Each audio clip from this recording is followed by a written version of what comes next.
Em 1973, no Rio de Janeiro, aconteceu um dos casos de desaparecimento infantil mais conhecidos do país. Um menino de 3 anos, identificado como Carlinhos, desapareceu dentro da própria residência durante uma invasão criminosa. De acordo com os registros da época, um homem armado entrou na casa enquanto a criança estava com familiares e em seguida levou o menino consigo, saindo do local logo depois.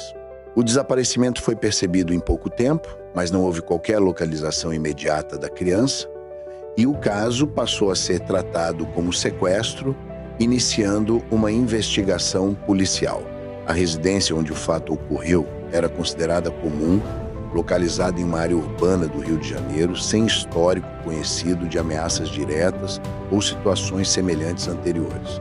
A família seguia uma rotina normal até o momento do crime, sem registros de conflitos, extorsões ou qualquer tipo de aviso prévio de risco. Naquele período, a estrutura de investigação criminal no Brasil era limitada em recursos tecnológicos e integração de informações. Não existiam câmeras de segurança em residências ou ruas residenciais, não havia sistemas de rastreamento, de deslocamento e não existia integração nacional de dados policiais em tempo real. Isso significa que a investigação dependia quase exclusivamente de 3 elementos: depoimentos, observação direta e reconstrução manual dos fatos. Em caso de desaparecimento rápido, essa limitação se torna determinante para o resultado da investigação. Segundo os depoimentos reunidos na investigação, o autor do crime entrou na residência e localizou a criança em um intervalo de tempo muito curto. A ação foi direta, sem registro de busca prolongada dentro do imóvel. Esse comportamento levantou uma hipótese investigativa importante: a possibilidade de que o autor já tivesse algum conhecimento prévio do ambiente ou da localização da criança. No entanto, essa linha nunca foi confirmada com provas materiais. Após localizar a criança, o responsável pelo crime deixou a residência rapidamente. Não há registros de resistência prolongada ou intervenção imediata eficaz durante a retirada. A partir desse momento, inicia-se a fase mais crítica do caso, os primeiros minutos após o desaparecimento.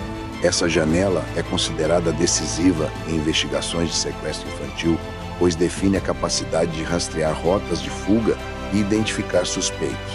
A polícia foi acionada logo após a confirmação do desaparecimento. O primeiro esforço investigativo foi reconstruir a sequência exata dos eventos dentro da residência. No entanto, o cenário encontrado apresentava baixa disponibilidade de evidências materiais. Não havia vestígios físicos claros que permitissem identificar com precisão a dinâmica do crime.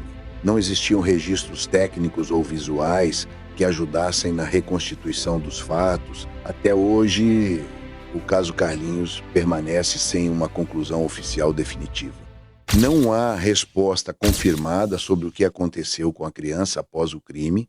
O desaparecimento continua sem solução, mantendo-se como um dos casos mais emblemáticos e não resolvidos da história criminal brasileira.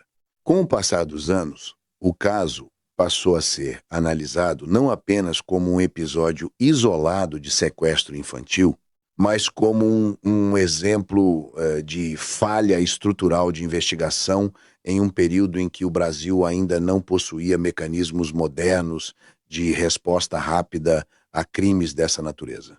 Em investigações contemporâneas, casos de desaparecimento infantil são tratados como prioridade máxima nas primeiras horas, justamente porque há uma compreensão técnica de que o tempo é o fator mais crítico para a localização da vítima.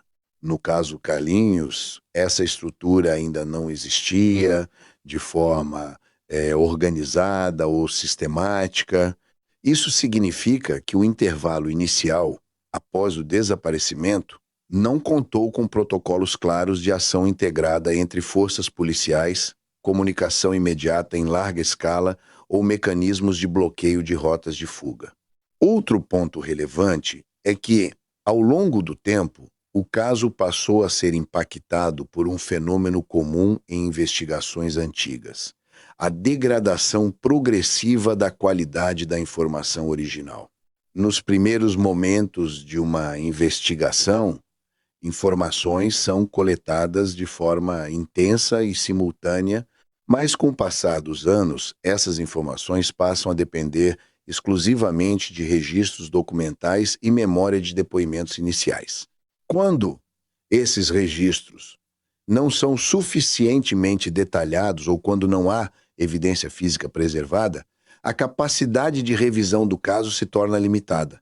No caso Carlinhos, isso se torna ainda mais crítico porque não houve evolução tecnológica aplicada posteriormente que permitisse reanálise técnica do material inicial. Com o passar dos anos, o caso passou a ser citado em estudos e análises sobre investigação criminal como exemplo de limitação estrutural em casos antigos.